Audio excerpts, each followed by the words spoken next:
First ನಾವು ಅವರೆಕಾಳನ್ನ ಬೇಯಿಸ್ಕೊಳ್ತಾ ಇದ್ದೀವಿ. ಕಡಲೆಬೇಳೆ ಉದ್ದಿನಬೇಳೆನ ಹುರ್ಕೊಳ್ಳೋದು.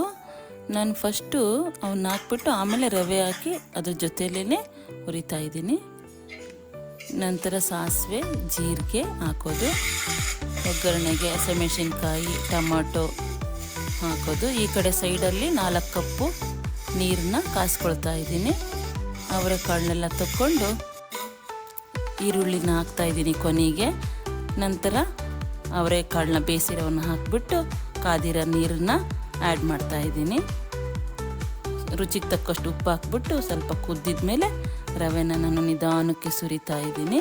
ಚೆನ್ನಾಗಿ ಕುದ್ದಿದ ಮೇಲೆ ಕಾಯಿ ತುರಿ ಕೊತ್ತಂಬರಿ ಸೊಪ್ಪನ್ನ ಹಾಕ್ಬಿಟ್ಟು ಸಿಮ್ಮಲ್ಲಿ ಇಟ್ಬಿಟ್ಟು ಚೆನ್ನಾಗಿ ನಾವು ಗೂರಾಡ್ಬಿಟ್ಟು ಪ್ಲೇಟ್ನ ಮುಚ್ಚಿಬಿಟ್ಟು ಒಂದು 10 ನಿಮಿಷ ಬಿಟ್ಬಿಡಬೇಕು.